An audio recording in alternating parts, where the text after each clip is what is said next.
أعوذ بالله من الشيطان الرجيم بسم الله الرحمن الرحيم وبه نستعين والصلاة والسلام على سيدنا محمد وعلى آله وصحبه ومن والاه. الحمد لله بنعمته تتمه الصالحات.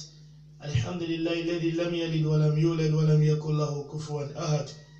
الحمد لله الذي أنزل على عبده الكتاب ولم يجعل له عوجا قيما لينذر بأسا شديدا من لدنه ويبشر المؤمنين الذين يعملون الصالحات أن لهم أجرا حسنا ماكثين فيه أبدا.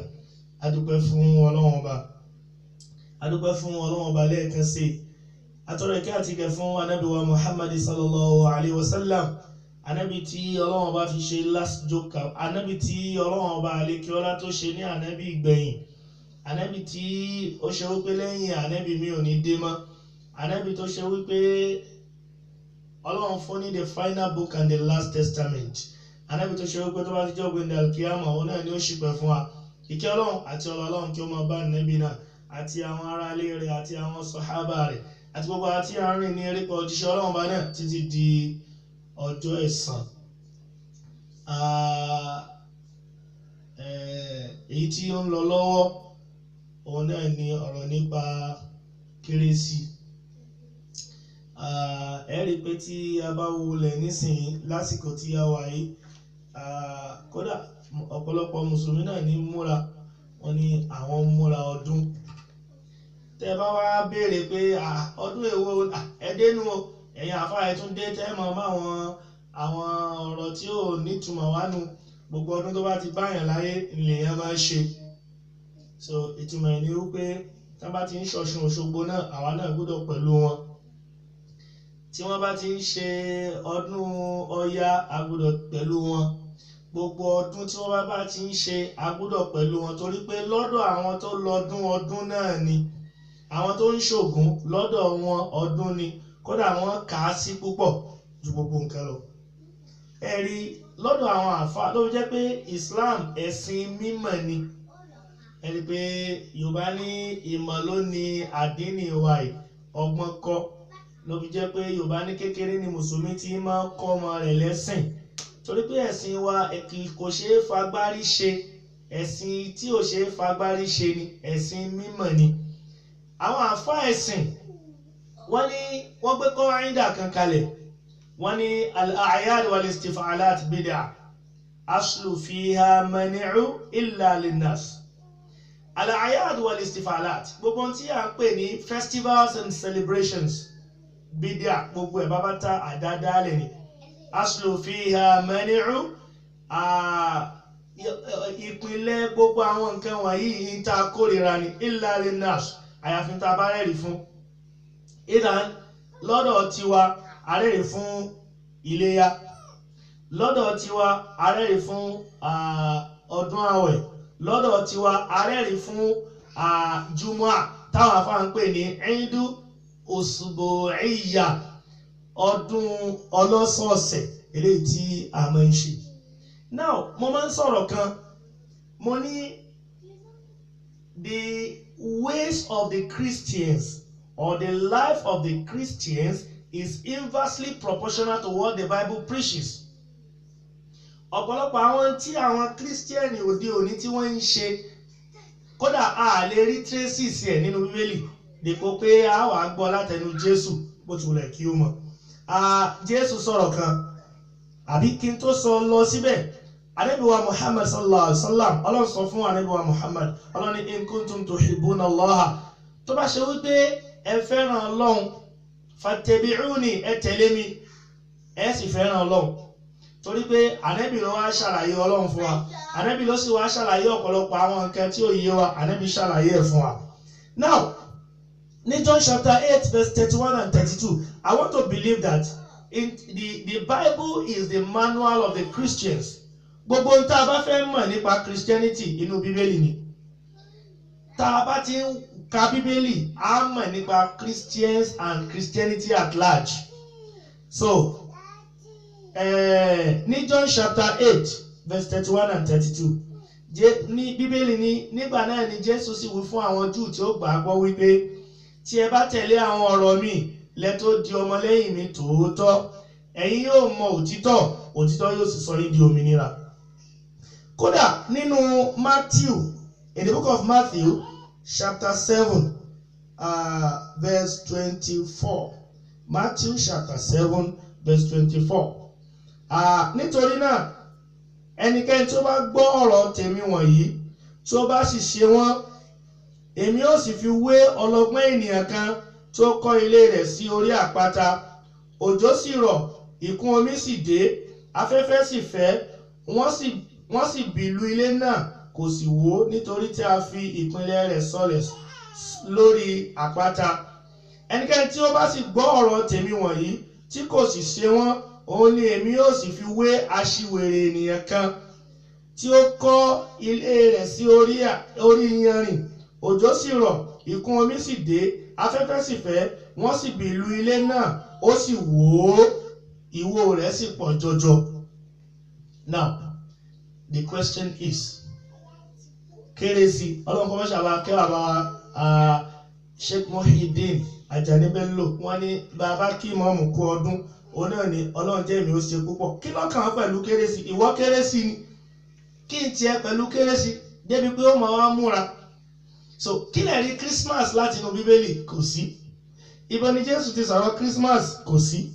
Ẹ̀rí New Year, wọ́n tiẹ̀ ti ń ṣe New Year wọ́n tó bí Jésù. Tá bá wo previous video mi lórí ọ̀rọ̀ Christmas and New Year, a rí ilẹ̀ ká tó bí Jésù ni wọ́n ti ń ṣe New Year.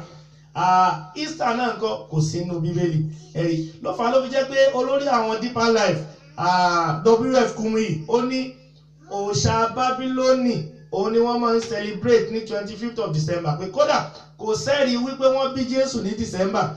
This is another controversial issue as regards Christianity. Kò sẹ́rí rárá pé on the 25th òun ni wọ́n bí Ànábì wa Ìsá alayhi salatu wa salam tí wọ́n pè ní Jesus Christ, and that is the more reason ló fi jẹ́ wípé tó bá ti di December báyìí ọ̀pọ̀lọpọ̀ àwọn Christian groups wọ́n á camp ara wọn. Ẹlòmíì láwọn ṣe retreat, ẹlòmíì láwọn ṣe revival, wọ́n lọ camp ara wọn sì ní jáde níbẹ̀ until January. Wọ́n dira wọn pé a fẹ́ participate nínú gbogbo rádaràdà tí wọ́n ń ṣe. Ló fi jẹ́ pé ẹ̀yin Christian ẹ lọ bẹ̀rù Ọlọ́run. In tí Jésù ò bá ti sọ, Bíbélì gbogbo ẹni tí ò bá ti tẹ̀lé ọ̀rọ̀ Jésù aṣiwèrè yẹn ni o. Ẹ̀dẹ̀mọ̀ Yorùbá ní pé ará ilé èèyàn ni máa ń mọ̀ sámodi, wèrè lára àtà ó pé o. Kò sí ní dáa ká máa fojú wèrè wò wá, torí pé kí ni o, a ti ń tẹ̀lé tí ó yàtọ̀ sí ti Ànábì wa Ìsá alayhi salatu wa salam tó mú wá. Ìdí nìyẹn àti àfáà wa kan Ọlọ́run mọ́ṣá bá kẹ́ wọn, wọ́n kọ orin kan, wọ́n ní Kérésìmesì kò sẹ́rí fún, ọdún àgbélẹ̀rọ̀ kò lẹ́sẹ̀ ńlẹ̀, Happy New Year ọdún ẹbọ ni, ká má jí sọ́ọ̀fìn ká má tọ̀ sí ya, Mùsùlùmí ká kíyèsíra wa. Ànábì Muhammad ló sọ fún wa, Matashabaha bi qawmin fahuwa minhum. Mùsùlùmí tó ń ṣàfarawé, Kírísílámù ẹ lọ fúnra, Kírísílámù ẹ lọ fúnra, ẹ tún gbálẹ̀ mọ́ Kérésìmesì, ọdún mẹ́ta ṣóhun lọ́dún wa, Iléyá ìtùnú pẹ̀lú Jímọ̀, Mùsùlùmí ká kíyèsíra wa. Kí ló fẹ́ ẹ sọ lọ́jọ́jọ́ yẹn? Kí ló fẹ́ ẹ sọ tí wọ́n bá bí ẹ? Kí lẹ̀sìn rẹ? Kí lẹ̀sìn rẹ? Bó bá ṣọ̀ṣàkálá ṣọ̀ṣàkálá, bó bá ṣòṣókóló ṣòṣókóló, èwo ni ṣàkálá ṣókóló. Happy New Year ọdún ẹbọ ni, ká má jí sọ́ọ̀fìn ká má tọ̀ sí ya, Mùsùlùmí ká kíyèsíra, torí má bẹ̀ sí jẹ́, nítorí ìrẹsì má bẹ̀ sí jẹ́, nítorí ìrẹsì. Kódà mo máa ń gbọ́ dáadáa, kódà Iléyá tẹ̀rí gan wà fún, tó wà well established in the Bible and the Quran. Àwọn Christian sọ fáwọn èèyàn pé ẹ má débi ẹran yẹn o, ẹran ẹbọ ni o. Iléyá tó yẹ kó ó lajúlẹ̀ koroko báyìí. Kò sí Christian tí ó doubt wípé Ànábì wa Ibrahim, Abrahamu, Ọlọ́run fi àgbò rọ́pò fún, dépò pé kó pa ọmọ rẹ̀.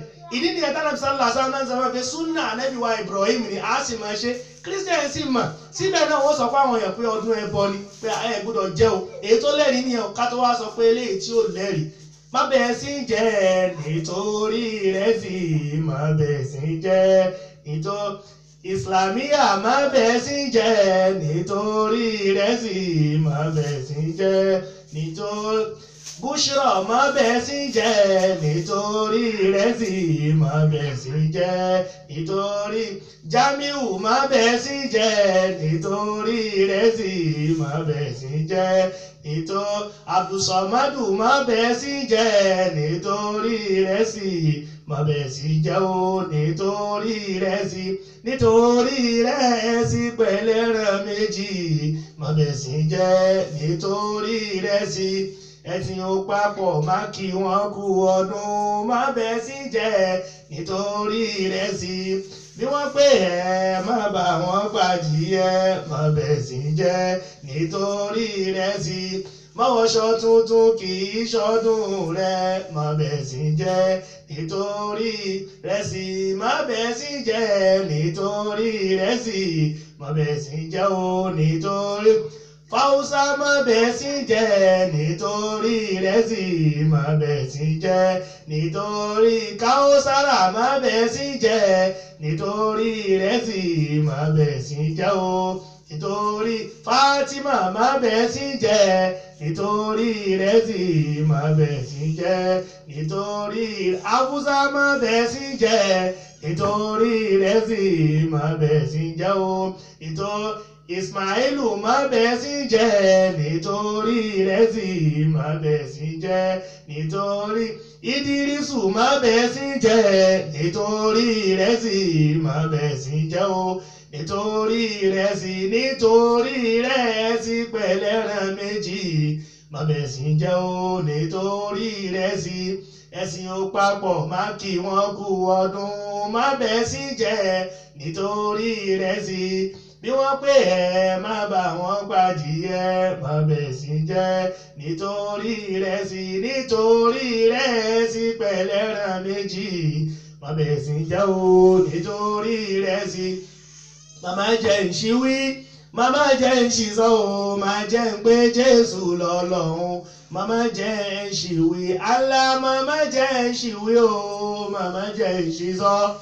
Màmá jẹ́ ìṣíwí o màmá jẹ́ ìṣìsọ́ má jẹ́ ń pé Jésù lọ́lọ́run màmá jẹ́ ìṣíwí wọ́n má ti ìṣíwí wọ́n má ti ìṣìsọ́ o àwọn tó ń pé Jésù lọ́lọ́run wọ́n má ti ìṣíwí Allah wọ́n má ti ìṣíwí o wọ́n má ti ìṣìsọ́ wọ́n má ti ìṣíwí o wọ́n má ti ìṣìsọ́ àwọn tó ń pé Jésù lọ́lọ́run wọ́n má ti ìṣíwí. Kindly like, share, and subscribe to our YouTube channel. سبحانك اللهم وبحمدك أشهد أن لا إله إلا أنت أستغفرك وأتوب إليك سبحان ربك رب العزة عما يصفون وسلام على المرسلين والحمد لله رب العالمين.